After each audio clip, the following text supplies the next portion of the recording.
Hello viewers, तो आज हम उपस्थित हैं आपके सामने। आप देख सकते हैं कि जो है बीए पार्ट 1 2020 का ये हमारे पास क्वेश्चन है और ख़ास करके जो हमारा फोकस रहने वाला है एमसीक्यूज़ पर रहने वाला है। और एमसीक्यूज़ आप सभी जानते हो कि बहुत बड़ा फैक्टर है, क्योंकि आप ज़्यादा से ज़्यादा एमसीक्यूज़ यदि हिट करते हो, अच्छा करते हो, सही करते हो, तो फिर आपको सब्जेक्टिव में भी उतने अच्छे मार्क्स मिलते हैं। तो इसीलिए बहुत ही ज़रूरी पोर्शन है, इसको देखा जाए। और मैं आपको इतने अच्छे से आज बताऊँगा इस साल के सारे ऑब्जेक्टिव्स को पेपर 1 के, कि शायद आपको कोई दिक्कत नहीं होने वाली एग्ज़ाम में। ठीक है, तो ये मैंने प्रिपेयर करी है, बहुत ही समय लगा है इसमें, तो उम्मीद करते हैं कि आप लोग जो है इसको ज़रूर जो है पसंद करेंगे। तो आइए शुरू करते हैं। और ये तिलका मंझी भागलपुर यूनिवर्सिटी के लिए है, पार्ट 1 के जो बच्चे हैं जो इस बार खास करके अपियर हो रहे हैं, एग्ज़ाम बहुत ही नज़दीक है। और पेपर 1 जैसा कि मैंने कहा, तो मैंने अपना यहाँ पर नाम लिखा हुआ। आपको यदि पीडीएफ चाहिए तो आप हमें मैसेज कर सकते हैं व्हाट्सएप पर, ठीक है। तो आइए हम आगे बढ़ते हैं। सबसे जो और एक और बात कि मैं फोकस तो ऑब्जेक्टिव पर करूँगा, लेकिन सब्जेक्टिव को भी मैं ध्यान में रखते हुए चलूँगा कि क्या क्या आपको कैसे आंसर करना है। तो देखिए, सबसे पहला जो क्वेश्चन है 2020 का, वो 14 मार्क्स के लिए है। और उसमें आप देख सकते हैं कि कुछ 4 ऑप्शंस है, उसमें से कोई एक पर आपको नोट लिखना है। तो ये नोट कितने पन्नों में होना चाहिए, ये भी बराबर प्रश्न होता है। तो आप इसे 3 से 4 पेज के बीच लिखें। और आप टॉपिक देख सकते हैं, यूनिवर्सिटी विट्स है, रिस्टोरेशन ड्रामा है, मॉडर्न वर्ड्स ड्रामा, इस पर आपको वीडियो मिल जाएगी। यूनिवर्सिटी विट्स पर आपको मेरे चैनल पर वीडियो मिल जाएगी, मॉडर्न वर्ड्स ड्रामा पर भी मैंने वीडियो डाले हुए हैं। और चौथा आपके पास ऑप्शन था बेन जॉनसन या ओलिवर गोल्डस्मिथ के बारे में लिखने के लिए। और दूसरे क्वेश्चन जो कि लॉन्ग में ही आता है 14 मार्क्स का, वो था कि इसमें से किसी एक को डिस्कस करें। मेटाफिजिकल पोइट्री बहुत ही इंपॉर्टेंट टॉपिक है। इसमें जॉन डन, जॉन मिल्टन जैसे महान पोइट्स जो है आते हैं, आप सभी जानते हैं। Pre-Raphaelite poetry, war poetry, Tennyson और John Keats as a poet, तो ये सब पर भी आपको जो है वीडियोस मिल जाएंगे। आपको यदि चाहिए तो कमेंट बॉक्स में आप बता सकते हैं। तो इसमें से तीसरा जो क्वेश्चन था वो भी लॉन्ग ही था, उसमें से कोई एक पर आपको नोट लिखना हुआ था। तो यहाँ पर देख सकते हैं कि विक्टोरियन वुमेन नॉवेलिस्ट्स, मैंने विक्टोरियन नॉवेल्स पर डाला हुआ है वीडियो, आप देख सकते हो। स्ट्रीम ऑफ कॉन्शियसनेस नॉवेल, आप ये भी जो है बहुत ही इंपॉर्टेंट टॉपिक है, इसको आप देख लेंगे। यदि आपको वीडियो चाहिए तो आप ज़रूर कमेंट में बताएंगे। The periodical essay, D.H. Lawrence और Charles Dickens as a novelist, बहुत ही दोनों फेमस जो है नॉवलिस्ट हैं और आप सभी जानते हैं, तो इसको आपको यहाँ पर डिस्कस करना था। और चौथा और इम्पॉर्टेंट वन जो कि जानते हैं लिंग्विस्टिक लॉ से रिलेटेड है, explain Werner's law. Werner's law इस बार भी आने के चांसेस 90% हैं, क्योंकि यही होता है, अल्टरनेटिव पूछा जाता है, एक साल ग्रिम्स लॉ, एक साल वर्नर्स लॉ, तो इस बार जो है वर्नर्स लॉ की पूरी चांसेस हैं, ठीक है। या फिर आपको salient features of American English, American English के फीचर्स के बारे में आपको लिखना था, ठीक है। और पांचवा और एक लास्ट जो लॉन्ग क्वेश्चन है वो देखते हैं क्या है, कि वो लैटिन और फ्रेंच बोरोइंग, इस पर भी मैंने बहुत ही ज़्यादा डिटेल्ड वीडियो डाली है। आप यदि नोट्स के साथ चाहते हैं तो बिल्कुल आप चेकआउट कर लें, ठीक है। और इसके अलावा आप इसके बदले यदि ना ये करना चाहें तो आपके ऑप्शन था आपके पास की शॉर्ट नोट जो है, चाहे वो बैक इन्फॉर्मेशन, स्लैंग, फोक एटोमोलॉजी, सिमेंटिक चेंज, ये सब पर भी आप लिख सकते थे। और 6 नंबर में जो कि 12 मार्क्स का है, ये भी लॉन्ग है, बट इसमें आप 2.5 से 3 पेज लिख सकते हैं। स्टैंडर्ड इंग्लिश पर लिखना है आपको। स्टैंडर्ड इंग्लिश मतलब स्टैंडर्ड ब्रिटिश इंग्लिश, जिसको हम लोग जो है आजकल जो है रिसीव्ड प्रोनाउंसिएशन भी कहा जाता है, वास्तव में उसके प्रोनाउंसिएशन को कहा जाता है। अब हम या फिर मिडिल इंग्लिश डायलेक्ट्स के बारे में भी आप लिख सकते हैं। मिडिल इंग्लिश के कितने डायलेक्ट्स हैं उसके बारे में आपको लिखना होता था, ठीक है। तो अब आइए बढ़ते हैं, और जो है बहुत ही इंपॉर्टेंट और मज़ेदार सेशन जो है, और ऑब्जेक्टिव का ही एक हिस्सा कह सकते हैं इसको, क्योंकि यदि आपको आती है तो कुछ नहीं है, इसमें बिल्कुल मज़े से बना सकते हैं आप, है ना। 7वां question, give a phonetic transcription of the following. तो सबसे पहला वर्ड था ड्राई। देखिए, अक्सर इसके उच्चारण हम गलत करते हैं, इस वजह से हम फोनेटिक्स नहीं कर पाते हैं। आपको मैं जूम आउट करके दिखा दूं बच्चों, यहाँ पर दिख रहा होगा आपको ड्राई का मैंने कैसा करा हुआ है फोनेटिक्स। D-R, आप सीधा R लिखें, कोई दिक्कत नहीं, आप कुछ R इस तरह से लिखें, ठीक है जी। आप D लिखेंगे, ड्र, आ के लिए ए आ जाता है, और आई ले लेंगे, ड्राई, है ना बच्चों, आसान है। ड्राई, ये कुछ ए पूरा अच्छे से लिखेंगे आप, कोई दिक्कत नहीं है, हाँ ड्राई। उसके बाद गिव, काफ़ी कॉमन सा है, तो GIV, गिव हो गया, इसमें कोई दिक्कत नहीं है। इसमें हम जानते हैं कि R साइलेंट रहता है, इसको शॉर्ट पढ़ा जाएगा, और स पर ज़्यादा जो है इम्फेसिस नहीं है, इसीलिए हम इसको जो है इंटीग्रेशन वाला एस कुछ इस तरह से लेंगे। शॉर्ट एक्सेंटेड है तो उल्टा सी करके एक्सेंटेड कर लिया है, उसके बाद टी मैंने दिया है, ठीक है। वर्दी, इसको वर्दी पढ़ा जाता है, वर्दी। तो अ इस तरह से लिया गया है 3 जैसा और उसको एक्सेंटेड किया गया है, ठीक है, वर्दी। दी ड के लिए डेल्टा आ गया और आई ई के लिए आ गया है, ठीक है। और देखिए ये बहुत ही विडंबना वाली बात है कि हम लोग इसको यूज पढ़ते आते हैं, लेकिन वास्तव में इसका उच्चारण जो होता है यूस होता है, यूस। तो उच्चारण आप जे देख सकते हैं, या के लिए जे लिया गया है नहीं, और एक्सेंटेड ऊ के लिए हमने यू का प्रयोग किया है, साथ ही उसको एक्सेंटेड किया है और एस लिया है मैंने, यूस, ठीक है, यूस। एक्सेंटेड हो नहीं पा रहा यहाँ पर तो मैंने थोड़ा लकीर सा दे रहा हूँ, आप ध्यान देंगे इसको। कॉल, कॉल भी काफ़ी कॉमन सा आप देख सकते हैं, जैसा कि ऊपर में शॉर्ट हुआ उसी तरह वो वाला हमने साउंड लिया है, ये उल्टा सी करके उसको फिर एक्सेंटेड किया हुआ है, कॉल के से हुआ है नहीं, और एल लास्ट में। और कैपिटल मत दीजिएगा, ठीक है ना, और दोनों तरफ ये लकीर जरूर दीजिएगा, आप देख सकते हैं मैंने दिया हुआ है। साइन काफ़ी कॉमन सा है, साइन, स आ ई न, साइन, आसान है ना बच्चों जी। डिस्कस, ये भी काफ़ी कॉमन सा था जी, डिस, डी आई एस के, और उल्टा भी लिया गया है अ के लिए, जब जहाँ पर जानते हैं वन जैसे लिखते हैं तो डब्ल्यू उल्टा भी एन होता है, तो उसी तरह से डिस्कस, तो आसान है, अब बस आपको ध्यान में रखना होगा, ठीक है।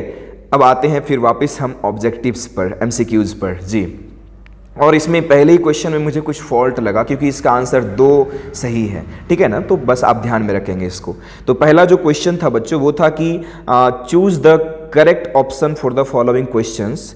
क्वेश्चन तो जान ही रहे एमसीक्यूज है, मात्र 4 हैं ये एमसीक्यूज। हम लोगों के समय में तो हालांकि ये 10 पूछे जाते थे, लेकिन अभी हम 4 ही देख पा रहे हैं, ठीक है। तो फोनेटिक्स है वैसे भी, तो इस एमसीक्यूज को इसीलिए घटाया गया है। और जो क्वेश्चन है कि John Keats wrote, John Keats ने लिखा, क्या लिखा, ओड टू स्काईलार्क, नहीं, ओड टू स्काईलार्क जो है पर्सी बीसी शैली, पीबी शैली के द्वारा लिखी गई है, ठीक है। मैं आंसर सर ऑप्शन का मैंने जो आपके लिए आंसर लिख दिया है ताकि आप कंफ्यूज बिल्कुल ना होएं, ठीक है। ओड टू नाइटिंगेल ये जॉन कीट्स का ही लिखा गया है, और मैंने जैसा कि कहा कि 2 आंसर है इसमें, तो क्वेश्चन में कहीं ना कहीं फॉल्ट है।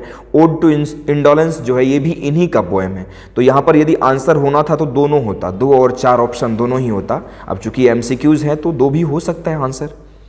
और ode to the west wind जो कि ये भी पर्सी बीसी शैली के द्वारा लिखी गई है, ठीक है। और ये वाला, ये क्वेश्चन काफ़ी इंपॉर्टेंट, क्योंकि लोग अक्सर कंफ्यूज करते हैं कि रेप ऑफ द लॉक जैसा है, तो सबको लगता है कि नहीं, अरे ये भी तो वही है, नहीं, ये अलग है, ये है रेप ऑफ ल्यूक्रेसी, लिक्रेसी पढ़ा जाता है, रेप ऑफ ल्यूक्रेसी। और ये किसके द्वारा लिखी गई है, तो ये लिखी गई है बच्चों, आप ऑप्शन में देख सकते हैं, यहाँ पर मैंने सारे ऑप्शंस लिए हैं अच्छे से, और आप देख सकते हैं एक एक करके सारे ऑप्शन को। पहला ऑप्शन था अलेक्जेंडर पोप, नहीं, अलेक्जेंडर पोप ने लिखा था the rape of the lock, ठीक है, जो कि आप जानते हैं मॉक एपिक है जी। जॉन ड्राइडन था ऑप्शन में, नहीं, इनका नहीं है, क्योंकि इनके फेमस वर्क्स भी मैंने लिखे हुए हैं, मैकफ्लैक्नो, एब्सैलम एंड एकिटोपल, ये सब बहुत ही फेमस वर्क्स हैं। बेन जॉनसन ऑप्शन में था, ये भी नहीं है हमारा आंसर। इनका जो फेमस वर्क है वो है every man in his humour, Volpone या फिर द फॉक्स, वॉल्पोने मतलब फॉक्स ही होता है। और नन ऑप्शन था जो कि हमारा सही होना था, ठीक है, नन ऑप्शन था जी। तो हमारा आंसर जो होगा यहाँ पर, यदि विलियम शेक्सपियर रहता तो विलियम शेक्सपियर हमारा आंसर होता। अब इसके एक्सप्लेनेशन के ऊपर चलें तो एक्सप्लेनेशन में मैंने लिख दिया है कि the rape of Lucrece is a narrative poem, यह एक नैरेटिव पोएम है by William Shakespeare, William Shakespeare के द्वारा, about the legendary Roman noble woman, एक नॉबल वुमन यानी एक राजशाही औरत के बारे में है जिनका नाम ल्यूक्रेशिया रहा था, उसी के लिए लिखी गई है ये द रेप ऑफ ल्यूक्रेशिया, लिक्रेसी, ठीक है। तो आगे बढ़ते हैं। तीसरा जो क्वेश्चन था हमारा कि D.H. Lawrence has written the poem, D.H. Lawrence से कौन की कविता जो है D.H. लॉरेंस की है। ऑप्शन में था द टाइगर, नहीं, द टाइगर विलियम ब्लेक की है। द स्नेक आपने 12th में पढ़ा भी होगा यदि बिहार बोर्ड से आप हैं तो जी, बिल्कुल, द स्नेक जो है, जो कि D.H. लॉरेंस की है। पूरी कविता बहुत ही इंटरेस्टिंग कविता है, आप जान ही रहे हैं जी। और द लैम जो कि विलियम ब्लेक के द्वारा लिखे गए, यानी हमारा आंसर क्या होना था, द स्नेक होना था, ठीक है। द पीकॉक था ऑप्शन में, इसकी लेखिका है सुजाता भट्ट जो कि एक इंडियन ऑथरेस ही है। और अगला और आखिरी क्वेश्चन जो था एमसीक्यू में वो था कि who is known as the father of English criticism. Father of English criticism के नाम से कौन जाने जाते हैं? ऑप्शन में हमारे पास था डॉक्टर जॉनसन। तो डॉक्टर जॉनसन हमारा आंसर नहीं होता, क्योंकि डॉक्टर जॉनसन के बारे में आप जान लीजिए, मैंने यहाँ पर लिखा हुआ है कि Johnson is known as the father of the modern dictionary. यदि आपको नोट करना है तो आप नोट कर सकते हैं कि he is known as the father of the modern dictionary. ठीक है, on his 308th birthday, sorry एक 38th बर्थडे होगा यहाँ पर, 38वें बर्थडे पर the British lexicographer published, actually सही है, सही है, ये सही है, उनके 308वें बर्थडे पर जो है the British lexicographer publish the Johnson's a dictionary of the English language 1755। तो ये इतना जान लीजिए कि he was the father of modern dictionary. ठीक है, वो मॉडर्न डिक्शनरी के फादर हैं। ठीक है जी, बिल्कुल। और ऑप्शन जो था मैथ्यू आर्नल्ड। मैथ्यू आर्नल्ड वो हैं हमारे, Matthew Arnold is often refer to as the father of modern literary criticism. वो father of modern literary criticism है। ठीक है ना, तो ये भी हमारा आंसर नहीं होता। तो हमारा आंसर क्या होता? हमारा आंसर होता जॉन ड्राइडन। ठीक है, John Dryden. John Dryden is rightly considered as the father of English criticism. वो फादर ऑफ इंग्लिश क्रिटिसिज्म माने जाते हैं। He was the first to teach the English people to determine the merit of composition upon principles. उन्होंने ही अपने principles दिए थे कि कैसे एक क्रिटिक को कैसे जो है इवैल्यूएट किया जाए, कैसे पता किया जाए कि एक क्रिटिक अच्छा है या बुरा है, और क्रिटिसिज्म को अच्छे से उन्होंने लोगों तक पहुंचाया था। टी.एस. इलियट ऑप्शन था, जो कि नहीं होगा हमारा answer. T S. Eliot father of modern poetry भले ही हैं। ठीक है, अब आते हैं last question, match the column पर। बहुत ही जल्दी हमने कवर कर लिया इसको, और उम्मीद करते हैं आपको मज़ा आने वाला, ये जो है बिल्कुल अच्छा लगा होगा, आपको पसंद आया होगा। और लास्ट के जो कुछ जो हैं बिल्कुल मैंने अच्छे से आपको समझा कर बता दिया है, सबका जॉनरा भी बता दिया है कौन क्या है। जैसे कि measure for measure, measure for measure, ये विलियम शेक्सपियर के द्वारा लिखी गई एक कॉमेडी प्ले है। ठीक है, क्या है बच्चों? कॉमेडी प्ले है। आपको क्या विजिबल है? आई होप विजिबल होगा जी। Wuthering Heights, Wuthering Heights Emily Bronte के द्वारा लिखी गई है। आप लोग इसको पार्ट 3 में पढ़ेंगे भी। ठीक है, इमिली ब्रॉन्टे के द्वारा गॉथिक नॉवेल है। ये क्या है? गॉथिक नॉवेल है। पैराडाइज लॉस्ट, ये सभी जानते हैं कि जॉन मिल्टन के द्वारा लिखी गई है, और इसकी जो जॉनरा है वो है एपिक पोएम। यह एक एपिक पोएम है। पैराडाइज लॉस्ट हो या पैराडाइज रीगेन्ड हो, ये सब इन्हीं की रचना है जी।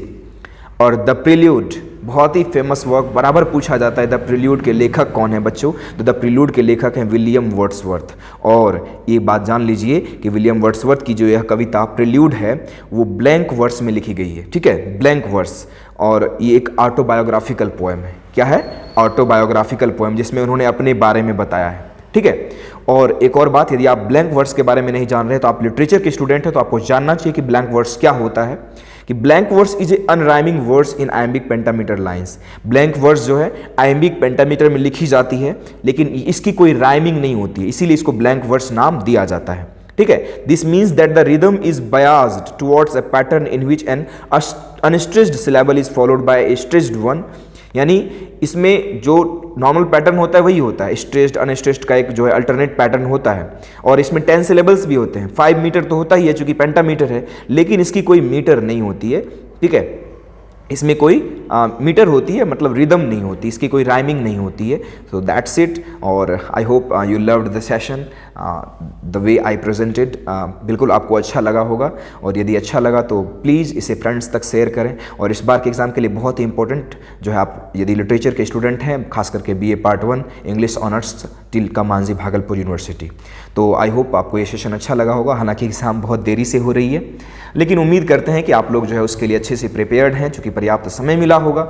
और पार्ट 2 पार्ट 3 में ज़्यादा समय आपको नहीं मिलने वाला है। और आपको यदि पार्ट 2 की प्रिपरेशन भी करनी है तो मैंने चैनल पर पूरी कंटेंट के साथ मैंने सिलेबस कंटेंट पूरी फ्री ऑफ कॉस्ट मैंने अवेल कराई है। आप ज़रूर चेकआउट करें। आप हमसे पूछ सकते हैं पर्सनली कमेंट करके, आप अबाउट में जाकर हमें मैसेज कर सकते हैं, व्हाट्सएप, इंस्टाग्राम, जहाँ पर भी आप सुटेबल कंफर्टेबल महसूस करते हैं।